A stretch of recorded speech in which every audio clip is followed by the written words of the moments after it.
Welcome to Pride and Promotion, the podcast that celebrates every color under the rainbow and dives deep into the heart of marketing, exploring how innovation and diversity can drive business growth. I'm Joe Federico, your host on this exciting journey and owner of J. Federico Marketing. Every week, we reveal the magic behind effective brand storytelling and examine how inclusive marketing can transform your business landscape. So get ready, because this episode is packed with insights you won't want to miss.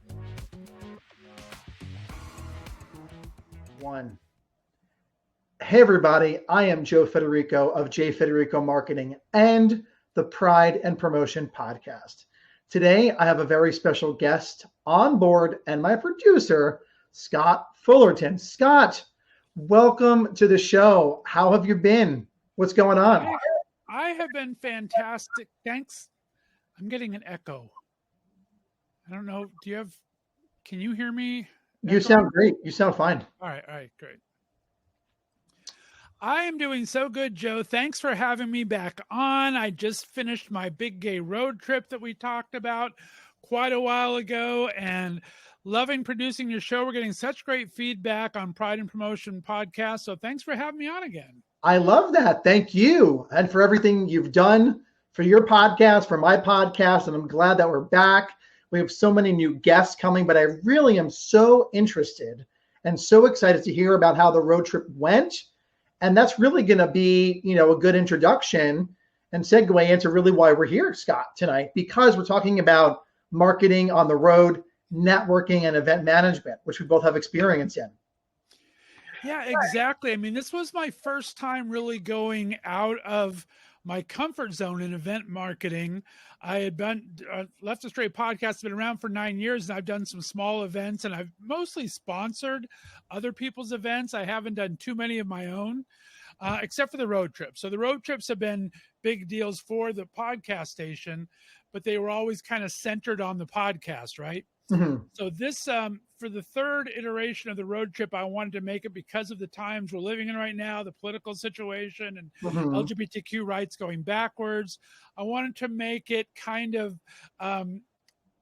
shout out the community, right? And make it all about the community. So I added a lot more shout outs as we went along. We stopped in different cities on the way there. And we also decided to make a fundraiser for Pride Centers.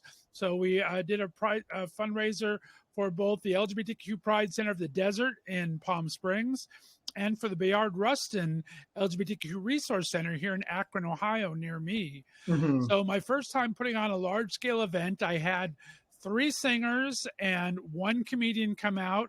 We rented ourselves a little space in Palm Springs. And after all the expenses, we made $3,100 in profit for the Pride Center. So That's was amazing. A lot of fun. Scott, I want to welcome you back officially and say congratulations on road trip number 3. That's amazingly beautiful what you did for the community and you continue to do. That's awesome.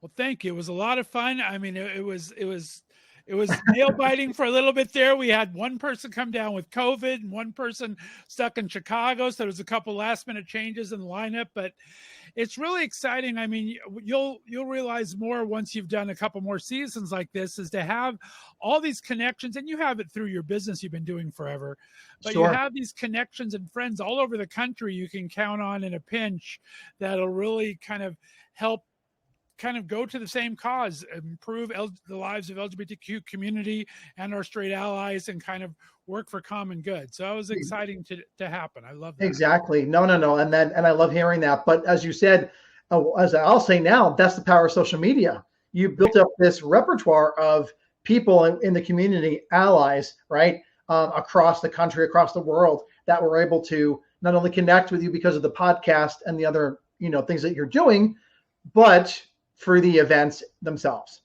Exactly. So, I mean, it was a real test. You and I have been talking for a while about doing some events together, kind of combining both our expertise and our love of podcasting and marketing, and maybe doing a couple of events on the road. And it really kind of got my feet wet into working with other locations where you're not there, because it's a little tough, right? If you're not in that location. I was planning this from 2,500 miles away, and then it takes till I get there to kind of put the final touches on. But there was still a lot of stuff that we can plan. So you and I are in those plans planning stages now. And I just think it's things like that that'll help bring the community together even more. I love that. And yes, I have experience in doing event management, but you really don't know what you're getting into until the day of or the week of your event. Exactly. Or the 6 weeks of your event in your case, right? So, right. But we're going to rewind for a second. Speaking about event management and utilizing the power of social media and public relations, how long did it take to plan a 6-week road trip for this fundraiser that you were hosting? I was able to do it in about 8 to 10 weeks, which seems like a long time, but really isn't when you're trying to plan logistically how you're going to travel there, because this was a road trip. I did 34 guests in 30 days, so kind of coordinating all the guests to be there live, coordinating their hotel stays and the podcast events. I did a couple offsite events. We had a brunch for some of my most longtime and favorite guests. We went to the Magic Castle for a big brunch one day. And then I got a press pass to do RuPaul's Drag Con in LA. So I went and did some reporting while I was down there. So there's a lot of things, a lot of working parts to it, a lot of moving parts to it. But as you say, social media was such a big part of it, a way kind of talking about the different locations and able to meet all these different groups as we did it. Social media played a huge part in trying to find sponsors and keeping people informed of what was happening each day of the road trip. And I did live shows from there. So it was all social media, because all the shows were broadcast on social media live. Because normally our podcast, yours and mine, are both pre-taped. And so I thought I'd try some. We've always had the capability of going live. We just haven't done it yet. I used to do my podcast, my audio podcast live for 5 years, but they were audio only, right? And so we did it for 5 years live, and it's a lot easier animal. You don't have the video editing to do, but it's also doesn't have the reach that, say, sometimes the camera work does. So it was a definitely learning experience. So 8 to 10 weeks prior, how much of that time did you spend scheduling things out so you could easily hit the road, get your car checked, gas up, get your snacks, get your playlists, and actually hit the road and not worry about when social media came out while you were traveling? I had a spider come down on me while we were talking. And I didn't like insects at all. Sorry about that. I've been dealing with spiders the past 2 days. I'm not a good insect person, but yeah. Me neither. But it's good luck supposedly, so that's came okay. Down from the heavens. The spider. Never mind. That's a pretty good. I like that. That's a logo coming out there. A spider. Yeah. Right? I like the different things. No, it was very important to me, and it was an interesting thing that happened too that I didn't talk about. But I was able to do some pre-scheduling through the different platforms that are out there. You can do some pre-scheduling, which helped when I was on the road for 4 days, 5 days each way, traveling back and forth.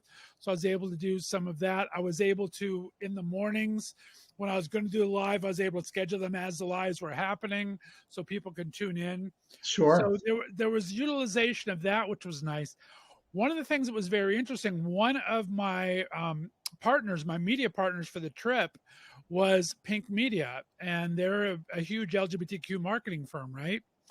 Well, they've been promoting my trip all along for the first 6 weeks I was going along, and then 2 weeks before the trip commenced, the Pink Media got deplatformed. Over 2,000 of their handles were deplatformed on social media. I read about that.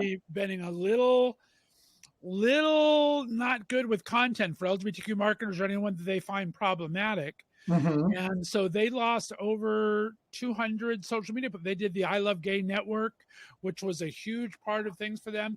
And I know. Simultaneously, all of the things went down at once for content violations. How every single one, when they all do different parts, they do different postings. They don't all post the same thing. Correct. They all of a sudden got the content violations the exact same day, the exact same time for 200. Little fishy. But a little fishy, down traffic away through it because they were rebroadcasting all my stuff and everything. And so I saw a huge drop in traffic when they decided to do that too. So that was an interesting thing to deal with. I didn't realize I had forgotten that happened because, it seems like a blip, but that was a very big deal, especially for Pink Media, because I've been working with that team for years, even before getting into marketing myself. Right. And they were a beacon to the community. So that was terrible. Yeah, and that was one of their best utilized platforms, was using X. I mean, they do Instagram, they do Facebook, but X was their main bread and butter. Like I said, their I Love Gay was huge for them. They've had to change their entire business model now to a different content marketing strategy, because they still haven't got those back, and they're not planning on getting those handles back. So it's been a whole change for their entire way of doing business. What a nightmare. But I am glad that they are seeming to eventually get back on their feet. Number one, share, be there for the community. Number two, and I remember reporting on that on the Product Promotion podcast platforms when that happened. So that was, So thanks for bringing that up. We wish them luck in certainly getting back on their feet with all their content and their platforms. But that brings up a great point. I mean, it's unfortunate that happened. Of course, that's miserable and nightmare, especially for a marketing firm, for the community. We need people to elevate the voices. You know that. I know that. But I've experienced that in event management marketing too. Whenever you have certain things planned out, even scheduled, platforms will go down. You will lose, the momentum at times. So how have you experienced that in the past? And how have you pulled yourself back up and getting back on track and back on the road, per se? I've been relatively lucky in that respect, where I haven't had too much issues with it. It was very interesting when this happened. I saw the noticeable as the first time I kind of dealt with it and tried different ways. But I did have something real interesting happen that I'd love to talk to you about. And I'm trying to learn how to kind of navigate. I decided for the first time when this happened, I decided to do a Facebook ad, which I don't usually do. I've never really done Facebook ads or anything. So I did an ad buy for Facebook, and the thing that I noticed is you lose a lot of that directivity and direction and everything, right? Because social media, you're going to a lot of people. So I put this Facebook ads, and you never know, you kind of give them parameters of who you want it to go to. Correct. And I always thought that Facebook was very targeted. Well, it's not as targeted as you thought, because in 9 years, I have not had any problems being an LGBTQ company, but I had over 136 negative hate comments on that social media posting from the ad. And I've never had to deal with that before. And so it kind of made me sour on Facebook marketing, to be honest, because it's like, if you can't target it or you can't block those, there's not a way you can filter those things out to really stop those from happening. And so, and then I'm the kind of person, me, I like to engage, which you shouldn't engage. I mean, that's probably the first rule that you teach everyone, is not going to engage in the negative haters.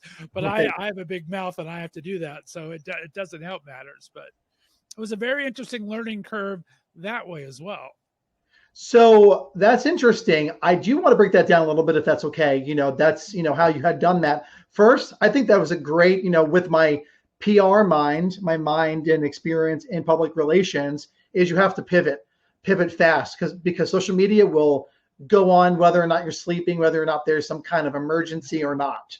So it's a matter of getting your word out organically, transparently, to the public. And that was great that you pivoted to a Facebook ad. Did you create an ad organically, or did you go off a post that you had shared before? I created an ad organically. I did it organically, and it still held. I mean, I had some good comments too. I don't want to focus just on the negative. Of course. And there was, there was lots of views to it.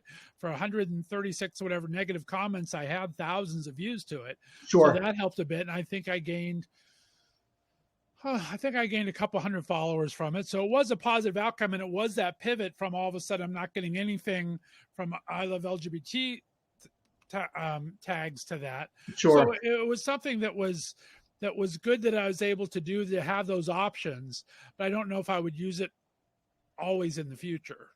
Maybe more of like in an emergency situation, because that's the other thing I wanted to bring up, is you can target it as much as you think you can target an ad, but Meta Universe and Business Suite does go beyond the parameters in which you actually specify, which is it could be good, but as you said, it can also be negative.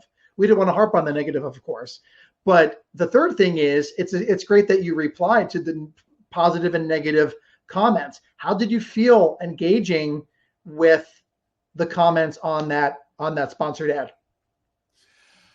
I kind of went both ways. At first, I kind of just let it kind of go, and it's like, well, thanks for commenting. Appreciate it. Sorry, we're not your cup of tea. And so that was, and then as they kept coming, then my little snarky self would come in on occasion. So, well, you're probably only seeing this kind of content if you've had some kind of feedback with an LGBTQ site. And so then I started a little shaming, which I shouldn't have done, but it just made me feel better at the time.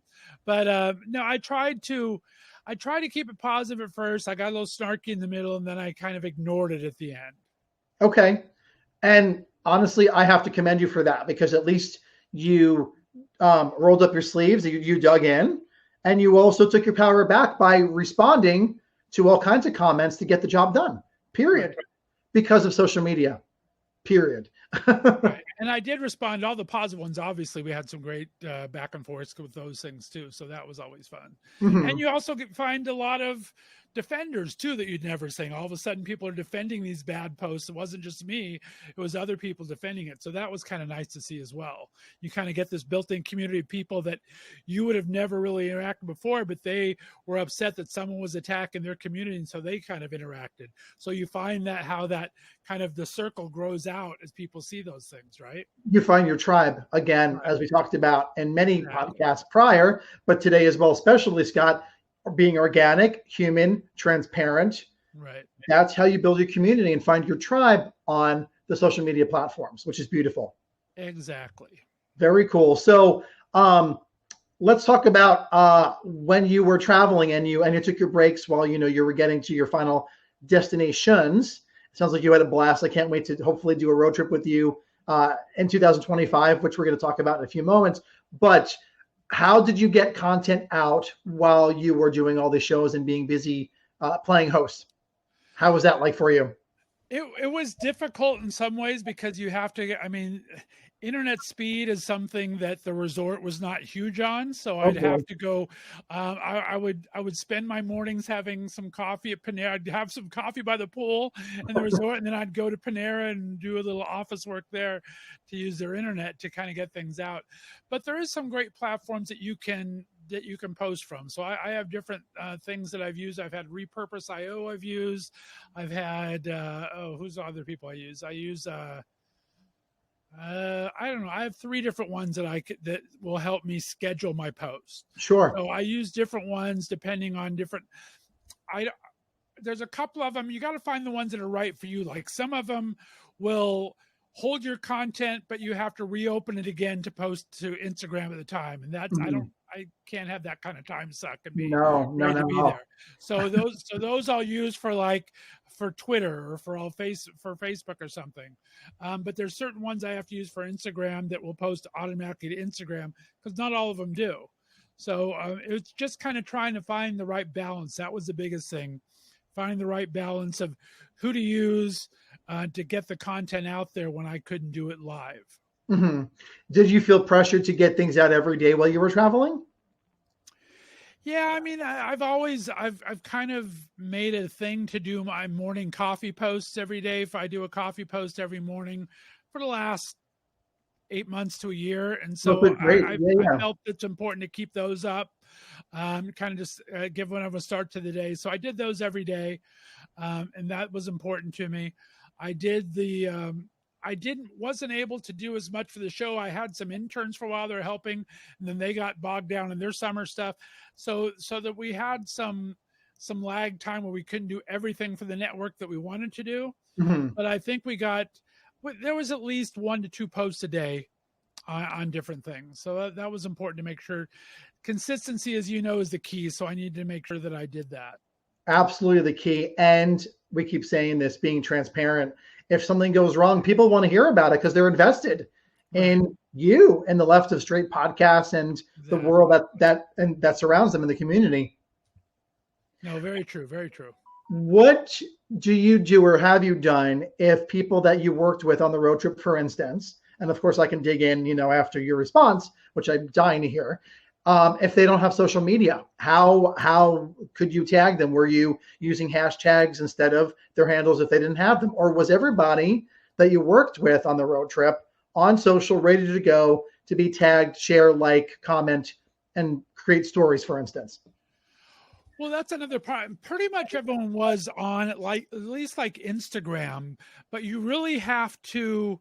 I mean, everyone has different names. It's hard to get handles anymore, right? There's so many handles out there, and there's so many, especially when you're crossing state lines. There's a lot of companies that are called similar or whatever. So Yeah.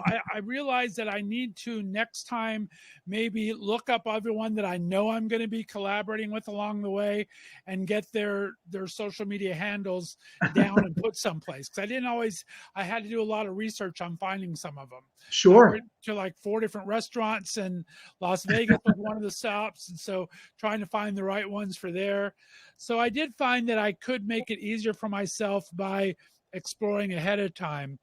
But I think people are really good on Instagram anymore. I'm not finding as many people not on Instagram. So I didn't have any. I think there was, out of my 34 guests, I had 12 locations I did events at or stopped at. Mm-hmm. I think there was only 2 that didn't have a strong presence. Okay, that's a great number. And Instagram is still one of the most top performing platforms to utilize for your business. Right. So only 2, that's a really good number. But I have a trick for you and for everybody listening out there in TV land.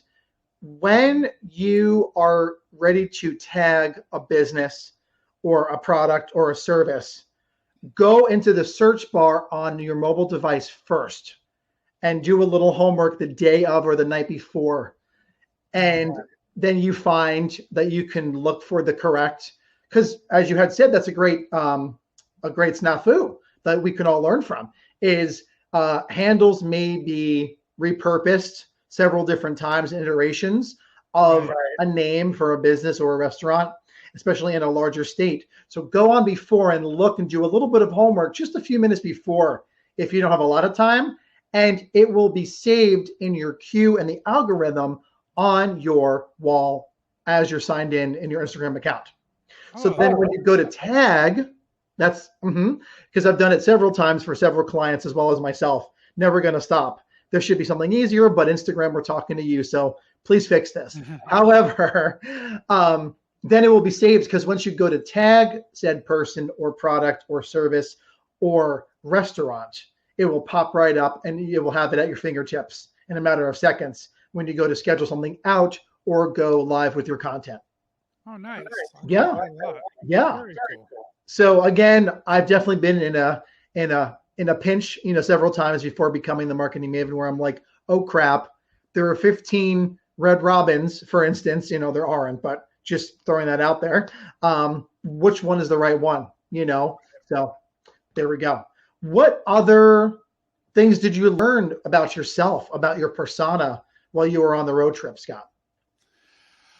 You got to think of your audience, right? I think that's an important thing that you teach, because it's a very different audience in Palm Springs as it is in, say, Las Vegas or Chicago. Mm-hmm. Chicago's a younger kind of 34 to 49 demographic.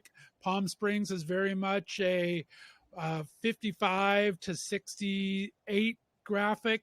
Yeah. So you want to find your audience and be sure you're making posts that kind of gear towards that audience, because it's a little different.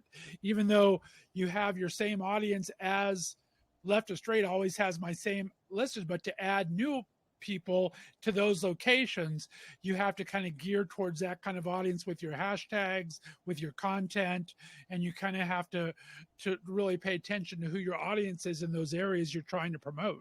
Correct. And also geotag yourself, so the audiences in which may be, interested in your content can also follow along, which you did, which was great.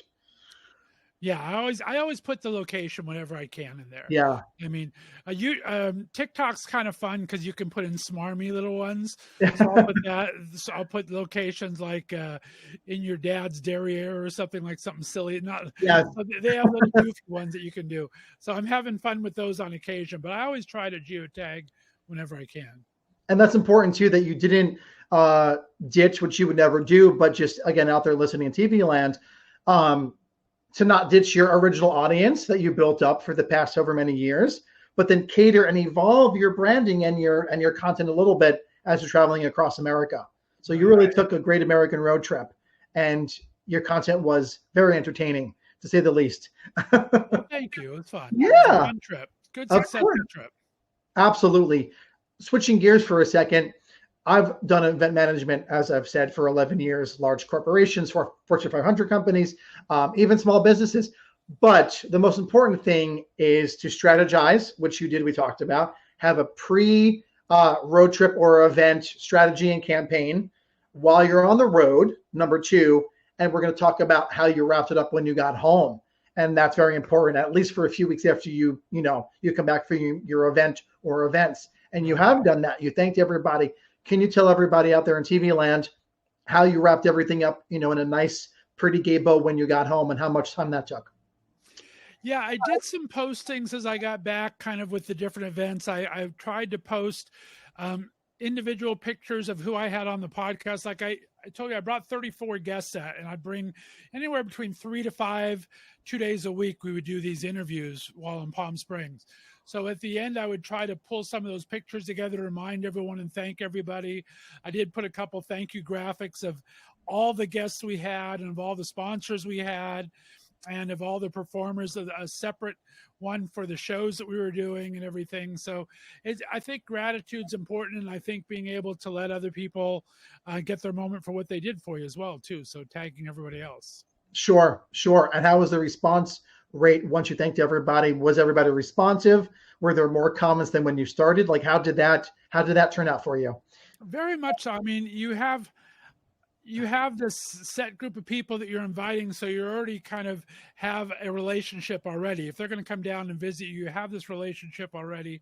But then appreciation is nice. I mean, if they retweet, if they'll share this post or something, those are the things that, and I'm not good at asking all of because I do a lot of different celebrities and personalities.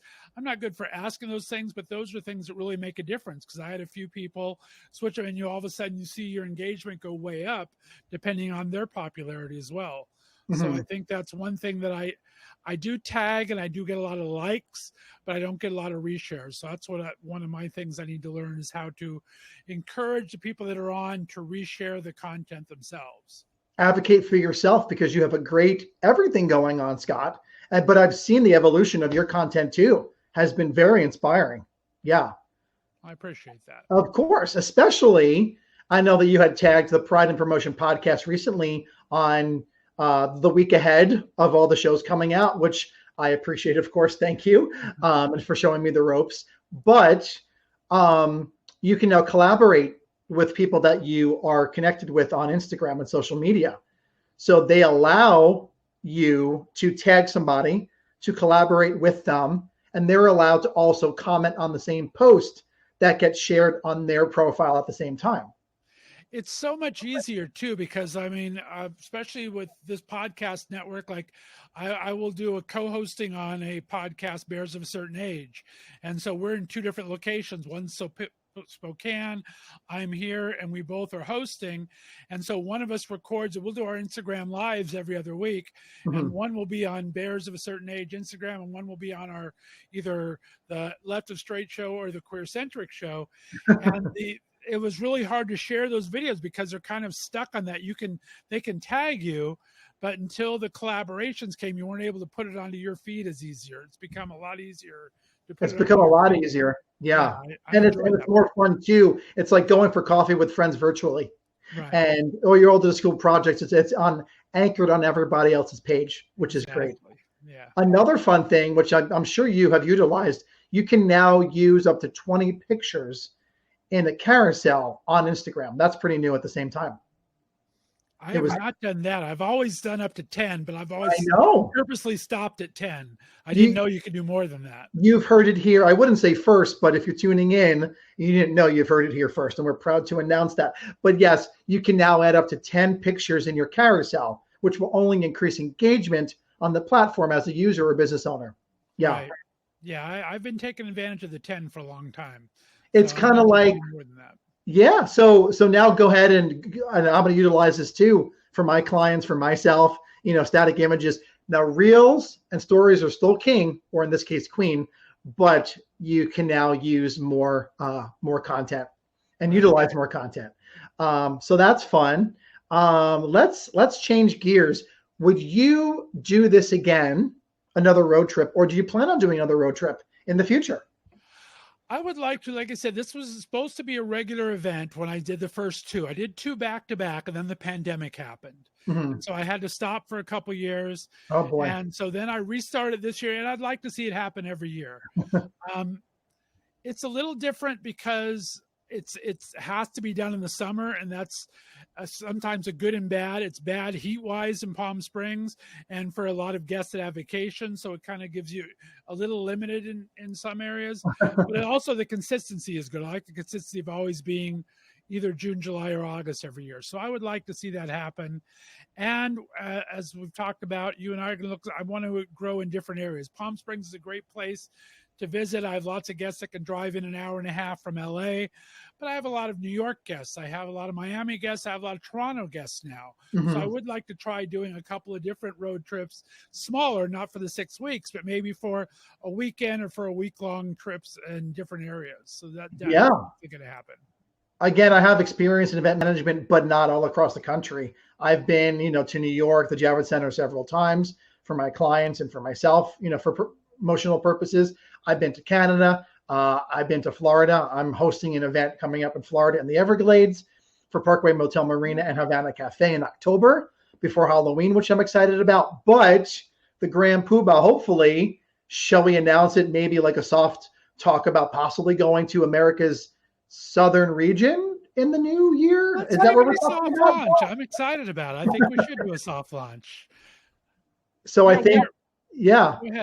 Go ahead. No, I think that's amazing. I love America South for the history, to educate yourself on what's really going on in the country.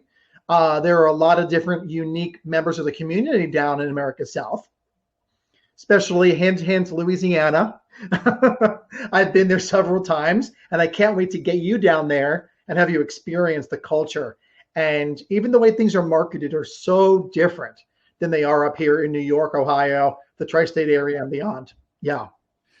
Well, like I said, we've been talking about doing this for a while, doing our fortes. I mean, both in podcasting and marketing. I own my own marketing company for 5 years. You've been doing this for many years. I've been doing podcasting now for 8 years.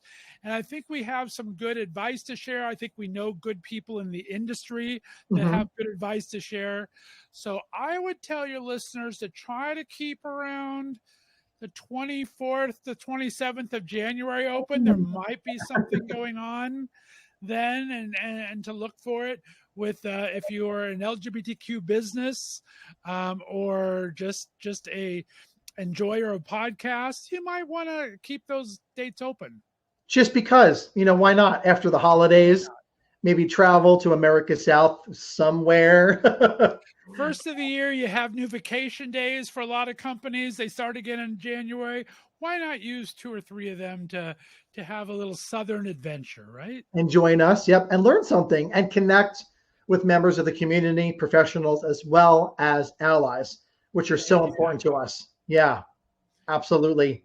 So now that you're home, you're back to podcasting. I'm so, reinvigorated to be back on the show and have you produce and help and listen to more Left of Street, work on the Left of Street Coffee Company coming up in the fall.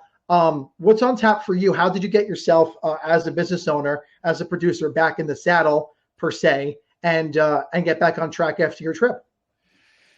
I'm slowly learning how to kind of manage everything again because I keep making myself get busier and I need to find a way. I've always, and we've talked about in the past, I've always done this out of a labor of love. I've never really had to make money off of it. So I've never done it as a money-making endeavor. So the good part of that is you have total control of your content, your time, and everything that you're doing. That's been great. The bad part is when you start to get successful and start to grow like we're doing, is you really need help. And you can't ask people to donate their time as much as we donate our time, right? Sure. So I am finding that I think it's time to start finding ways to monetize the network, to bring people aboard that can help do things. Right now, I live off the courtesy of my friends, and I'm excited that I'm bringing in 2 new podcasts from my past interns that are coming on. Beautiful. 2 new podcasts starting. I have a new intern class starting on Sunday. Good luck. And Wow. I have 4 new special correspondents coming on doing 2 segments a month. So I've had a special correspondent at Foodie. Chef Lynn Wheeler has been great about doing 2 Foodie segments a month. I have a great friend up in Seattle, Nathan Box, who does a special movie correspondent, and he talks about different things in movies. I'm now adding on a general entertainment one, a music one, entertainment. I'm having an editor of so many great entertainment magazines coming on board to do general entertainment twice a month. I have one of the contestants from The Voice season 24 coming on. It's going to do a special music correspondent twice a month. It's going to introduce us to new independent artists. Mm-hmm. I have a international supermodel fashion model that's going to be doing some fashion and exciting events from New York coming on for twice a month. Mm-hmm. And I have one more coming on that's going to be doing drag, that's going to talk about drag and do 2 drag events a month. So I'm going to have a total of like 8 special correspondents again, bringing this bonus content starting in September. So I'm excited for that. We have a lot to look forward to in the fall, then, is what you're saying. Look forward to. I love that, Scott. I'm just so excited to be here and talk about these, with you and what's to come for yourself, as well as, your hard work and the community at the same time. Amazing. Well, I appreciate it. I'm excited to have you as part of the network and to see where we're going to grow on things Thank together. you. I think we have some great plans to work on together. You're doing such a great job on your own, bringing in new clients, and this podcast, Thank you. is growing every week, which is always exciting. So it's a fun time, my friend. We're doing it. It is a fun time, and we love what we do. And we're here to help. We're here to help.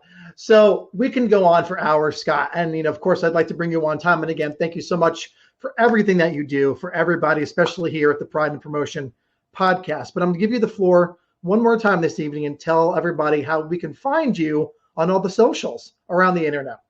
It's my absolute pleasure to come on, Joseph. Anytime I'd love to come on. You can find the best place to go is the website, www.leftofstraightpodcasts.com.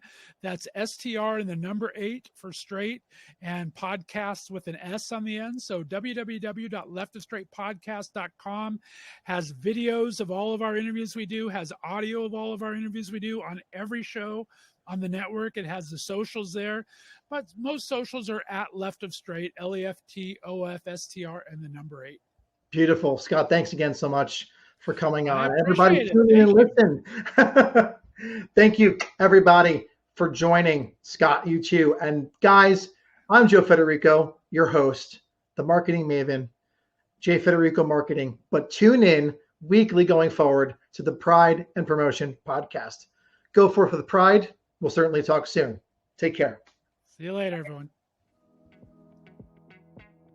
That's a wrap for today's episode of Pride and Promotion. We hope you're leaving with fresh insights and inspiration on how to harness the power of diversity and innovation in your marketing strategies. Don't forget to subscribe and stay tuned for our next episode, where we've got more exciting topics and expert guests lined up just for you. Until then, I'm Joe Federico.